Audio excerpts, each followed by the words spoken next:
Good morning and welcome to the launch of our next Electron mission from Rocket Lab Launch Complex 1 in New Zealand. We are on the pad with a dedicated launch for constellation operator Hawkeye 360 to deploy 4 satellites to low Earth orbit in just over 17 minutes' time.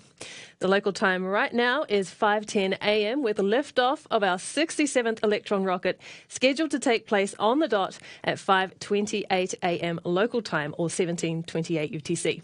The time conversion for Eastern and Pacific is 1:28 p.m. and 10:28 a.m. So thank you for joining us. My name is Muriel Baker.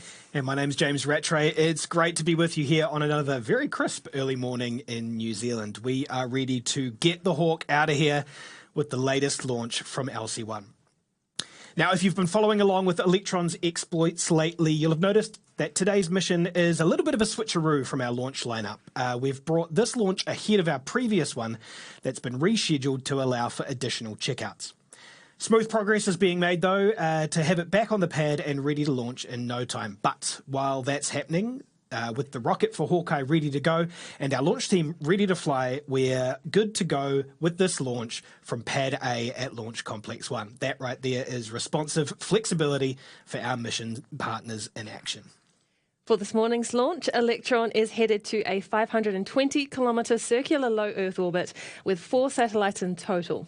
A trio of microsats that will collect and geolocate radio frequency signals from around the world, and a 4th satellite called Kestrel OA, an experimental satellite to test emerging capabilities and future technology enhancements. Now, the 3 microsats together are part of Cluster 12 for Hawkeye and will operate in a dawn-to-dusk polar orbit to fill a coverage gap in their existing constellation. Today's launch is also the second in a 3-launch contract on Electron for Hawkeye.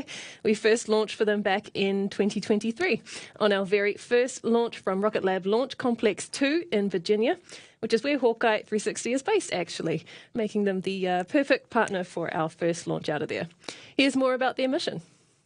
In today's battle space, threats lurk unnoticed. Hawkeye 360 turns radio frequency signals into mission-ready answers through the first signals intelligence constellation. Revealing patterns of hidden movements worldwide, we provide America and her allies with the data, analytics, and domain awareness to act with greater speed and confidence. This is signals intelligence for the modern fight. This is Hawkeye 360. Nice one. We are super excited to have Hawkeye 360's satellites back on Electron over here in New Zealand this time around. We've got another 14 minutes and 45 seconds until liftoff, so while we wait, let's throw it back to 2023 when we launched our first mission for Hawkeye 360, which was also our first ever launch from Launch Complex 2 in Wallops Island, Virginia, like Muriel mentioned before. Now, that mission was called Virginia is for Launch Lovers, a nod to the US state that both LC2 and Hawkeye 360 call home. So let's take a little bit of a look back.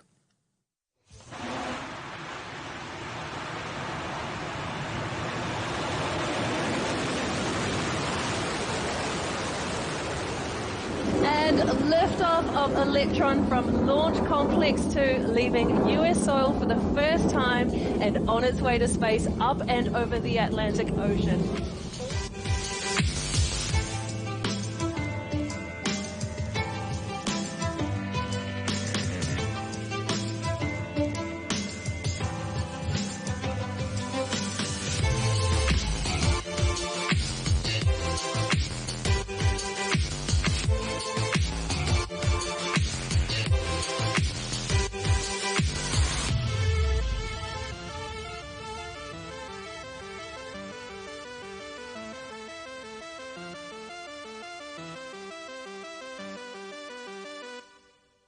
I can't believe it's been 2 years already since we opened LC2, and 30-something missions later, here we are again with Hawkeye on the launch pad with Electron. And speaking of, we are about 13 minutes away to liftoff now, which means we are coming up to our go, no-go poll for today's launch. Now, our operators in mission and range control will be polled by the launch director directly for whether they are go to proceed with the countdown to liftoff or if there are any watch items for the rest of the count. Now, stations are polled across range and launch safety, weather expectations at liftoff, if there's any probability of launch constraints, And of course, multiple engineers monitoring Electron's systems across avionics, propulsion, software, and more. Let's go ahead and tune into Mission Control now to hear the status of today's launch, led by Launch Director Taylor Moore.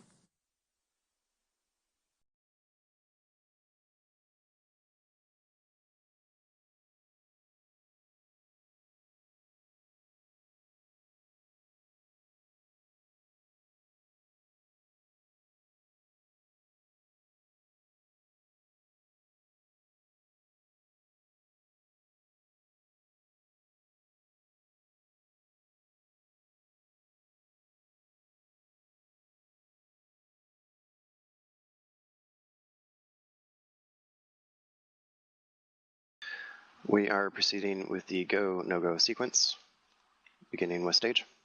Stage is go. Avionics. Avionics is go. GNC. GNC is go. VCon. VCon is go. T1. T1 is go. GC. GC is go. PLS. PLS is go. RSO. RSO is go. MET. MET is go. MM. MM is go. And LD-SUP. LD-SUP is go. Copy. The go, no-go sequence is complete. We are T minus 11 minutes, 18 seconds, and counting. We are go for the terminal auto sequence at T minus 10 minutes. From this time, the 3-word procedure is in effect. There you have it. We are a go for today's Electron launch, and the countdown continues. We are on track for an on-time liftoff at 5:28 a.m. local time, still well before sunrise here in New Zealand. And we've got 2 T0 opportunities today, so if there's a delay for any reason in the remaining minutes to launch, then we've got a second chance to try again later in the launch window. So far, though, no watch items for the rocket, payload or range clearance, so we are tracking nicely to schedule for an on-time liftoff.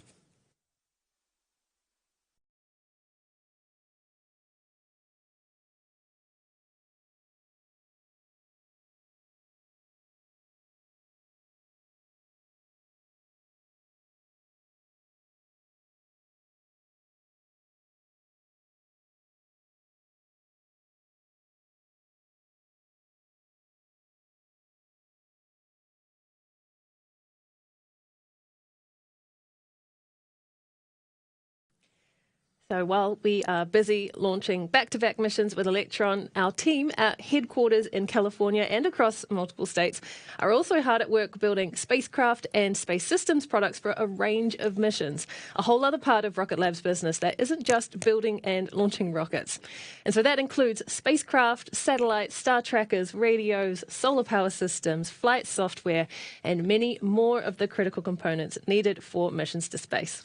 That's right. Now, our spacecraft have supported some really exciting missions so far, like NASA's Capstone mission to the Moon and another upcoming mission for NASA called Escapade, this time bound for Mars with 2 of our spacecraft.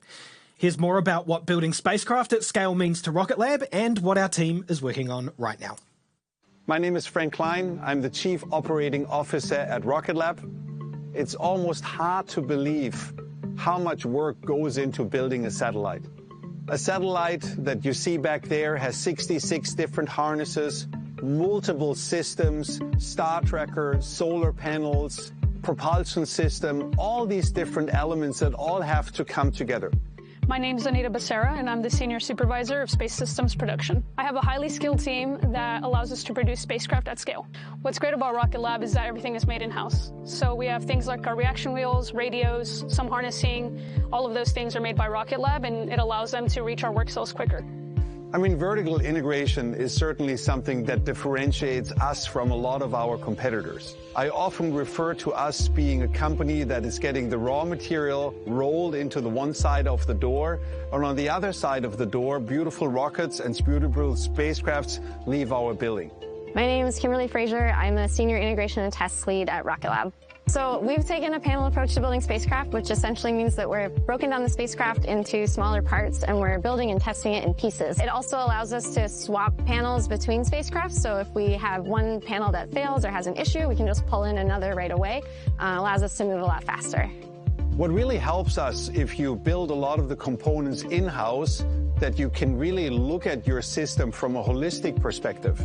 If we just look at the satellites behind us, we intentionally designed the satellite to an ideal stage, knowing what components are going to be added to the satellite. So we optimize not only the satellite, we optimize the components, so we optimize the entire system. And that also allows us to be much faster on the market because we control everything in-house. This is where our spacecraft build begins. So we have piece parts that we receive. They go through an incoming inspection and they get assembled to a completed structure frame assembly. We have reaction wheels, PPUs, comms plates, and these are all the different sides of the spacecraft that get assembled in this area, and then they get physically integrated into the actual structural frame assembly. We put the first couple of panels on, and that's where we integrate a lot of the bulkier avionics components, and then we hand it off to engineering where they perform a lot of their tests. Yeah, so the INT team's job is the last piece in the flow. We're really the last group that gets to touch the satellite and make sure that everything is working before it goes out the door. So we're doing a lot of the little checks along the way and helping build those up with production, and then at the end doing the big system level test showing that the whole system works together. I think the biggest challenge is just moving fast. You're more likely to make mistakes or forget things or miscommunication between teams. And so we've really tried to build in those daily tag-ups, very clear work instructions, and very clear processes for this program to make sure that we all know what's going on. And if you're unsure, you know who to ask. The pure talent that is here within Rocket Lab is absolutely mind-blowing. We're not just building spacecrafts, we're really redefining the space industry. So by having a very high vertical integrated approach, having the best people in the industry and outside the industry getting together, and also being absolutely dedicated every single day, that really makes the difference. And that allows us to grow faster than others. That allows us to be more competitive. Certainly 100% mission success. That's what we all tell our people internally. What that means is that everybody who is doing something within our company, from a design, from a building perspective, we always have the highest standard of quality that we apply to whatever we do. So we test the individual components, we test subsystems, and we test the entire system to just make sure that we always have 100% mission success. Very cool. And as you saw, lots of spacecraft and hardware with Rocket Lab logos on them. Even the satellites on today's mission will be deployed from a motorized lightband separation system built by Rocket Lab, which is a mechanism designed to safely and reliably detach the satellite from the rocket in space. Now, we are at T-minus 4 minutes, 43 seconds and counting on the clock, which means we are heading into the final moments before liftoff to get the Hawk out of here. Here's how those final few minutes are expected to play out. So first up, at T-minus 2 minutes, you'll hear the call that Electron is on internal power. And this means Electron is now running on its own power supply. More importantly, though, it also signals that Electron's flight computer has taken over the reins for the final pre-launch sequence. Now, after that, we'll hear a call for AFTS, which stands for Automated Flight Termination System. And this confirms that Electron's onboard safety systems are fully active and its telemetry systems are verified to be transmitting data back to mission control. After that, expect to hear confirmation that Electron's liquid oxygen propellant, or LOX, has been loaded and that it's circulating within the vehicle. And then after that, a call should come that Electron's tanks are pressed for flight, and this means that the propellant tanks are fully pressurized, locked and loaded, and ready to unleash the power of Electron's Rutherford engines. What follows should be a call that high-flow engine purge is enabled, which will mean that the Rutherford engines are primed and ready to ignite. And then last but not least, our launch director will remind operators of their position in the countdown, usually at around 20 seconds to launch, right before taking us down through the final 10-second countdown to liftoff. So let's bring up the audio channels from Mission Control now so you can hear that experience from Mission Control in real time, and we'll be back with you after liftoff.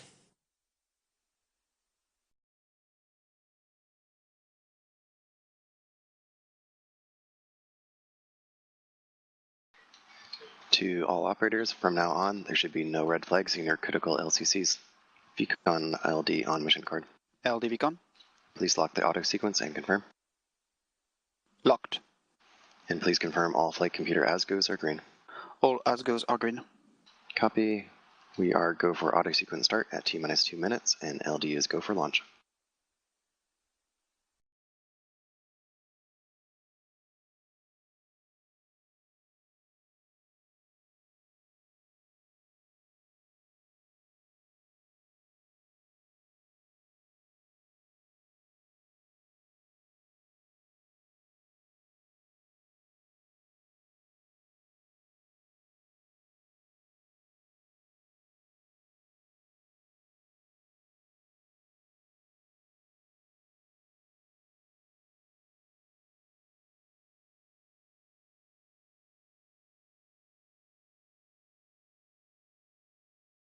The vehicle is fully on internal power. AFTS is green and enabled for flight.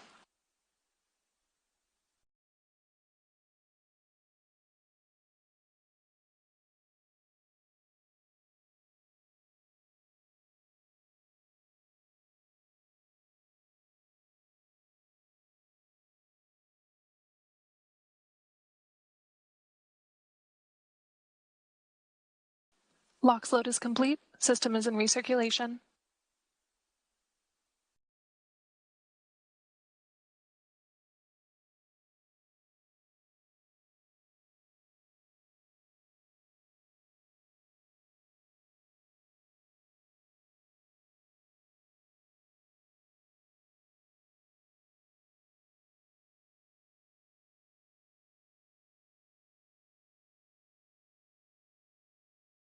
Anti-geysering is disabled.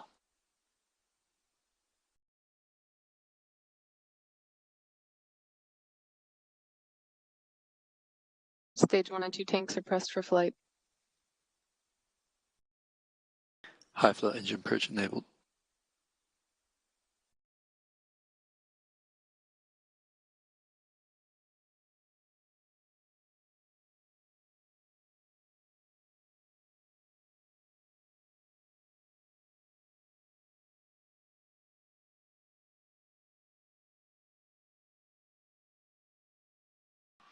T-minus 20 seconds and counting.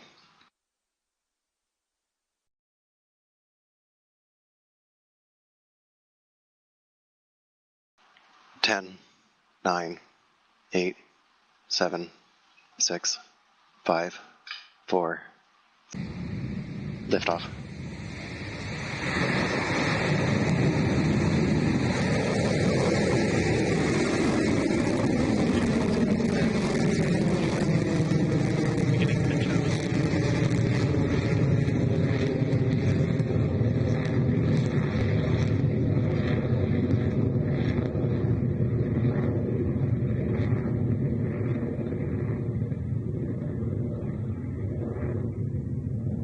Stage 1 propulsion nominal. And the Hawk is out of here for Electron's 67th launch. What a spectacular liftoff for Electron. And that fiery plume lets us know that we are climbing fast and soon we'll be reaching maximum aerodynamic pressure, also known as max Q, as Electron punches through the atmosphere. Our Launch Ops team and Mission Control will be calling out that critical moment shortly, so let's listen in. Electron is supersonic, approaching max Q.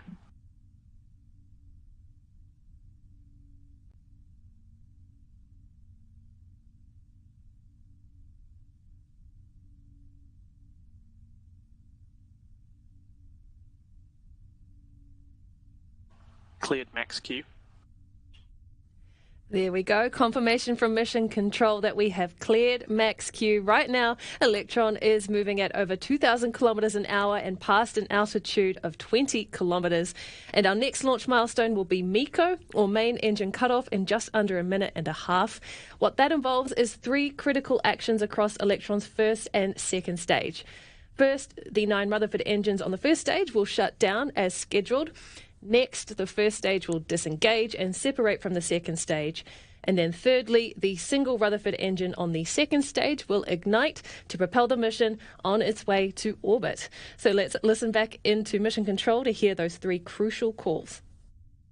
Go in roughly 30 seconds.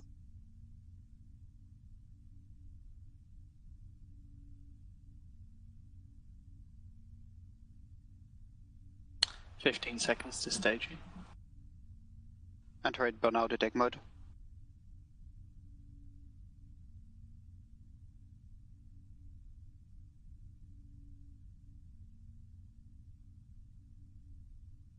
MECO confirmed.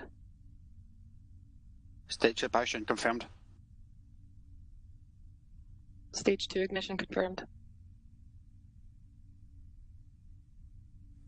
And there you have it from Mission Control. We've confirmed a successful main engine cutoff. We love to hear that. Now, next up, we'll be seeing the fairing jettison, where Electron's fairing halves actually split apart and fall away. So keep your eyes peeled on your screen for that one coming up soon.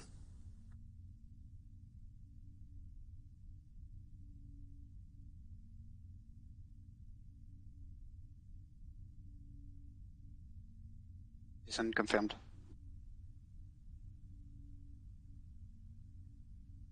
And you just heard it there from Mission Control, a lovely fairing jettison. You can see Hawkeye 360 is well and truly on its way to orbit, now travelling at 8,500 kilometres an hour, just passing 125 kilometres in altitude. What a ride for these 4 satellites. HVB discharge holding nominal.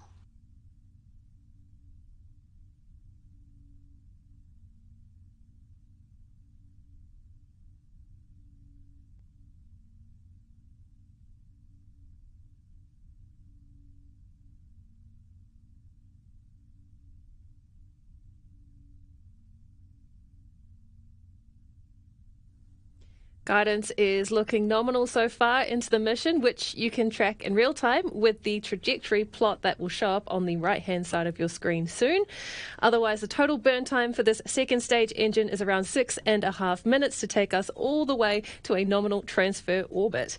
Now, the Stage 2 Rutherford engine is practically identical to the Stage 1 engines on the booster, apart from an expanded nozzle that helps to maximise the thrust from Rutherford and improve its overall performance. And we are now at T plus 4 minutes, 32 seconds into the mission, with expected engine cutoff at around T plus 9 minutes.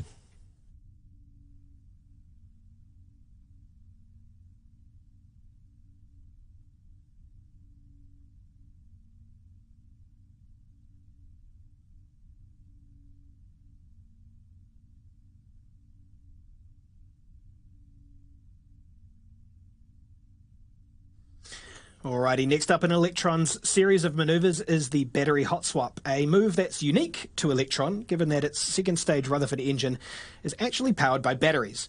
Now, since the engine burn lasts longer than a single battery pack can drive the pumps, the propulsion system will switch over to a fresh battery pack in order to keep the engines running smoothly. This happens super fast and can be pretty easy to miss, so keep your eyes peeled for the silver object on the right-hand side of your screen being ejected from Electron shortly.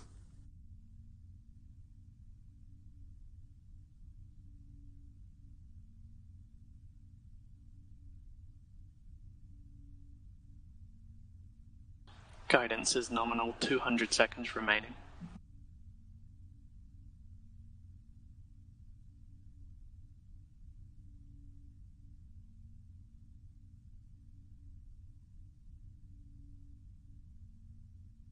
HVB discharge holding nominal, approaching hot swap in roughly 30 seconds.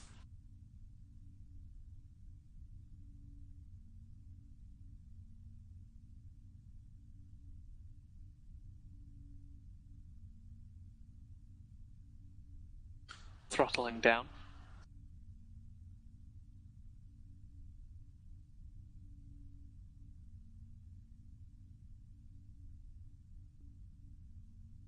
Battery jettison confirmed. An excellent battery hot swap that we saw there, and we heard from Mission Control as well. So we are now at T plus 6 minutes 40 seconds into the mission, with Electron boosting along at more than 15,000 kilometres an hour.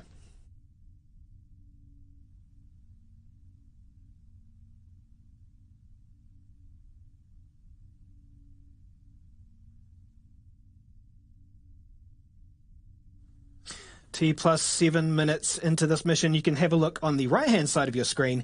Our propellant levels are consistent at 29% remaining for kerosene and liquid oxygen. Our kerosene temperature sitting at a balmy 12 degrees compared to our liquid oxygen temperature of negative 177 degrees Celsius. And it's that cold temperature that causes the ice on the outside of Electron when it's on the pad and gives it its distinct black and white stripes.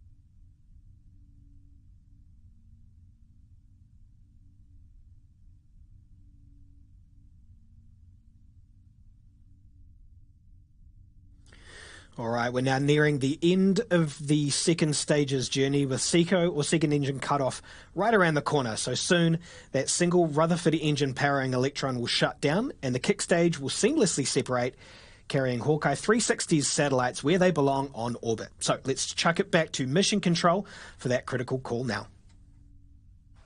Guidance is in terminal, 25 seconds remaining.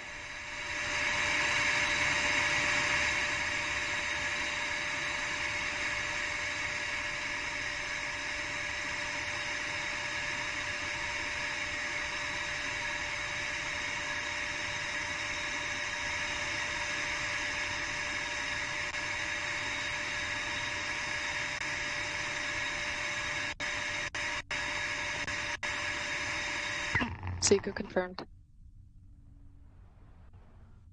Stage separation confirmed.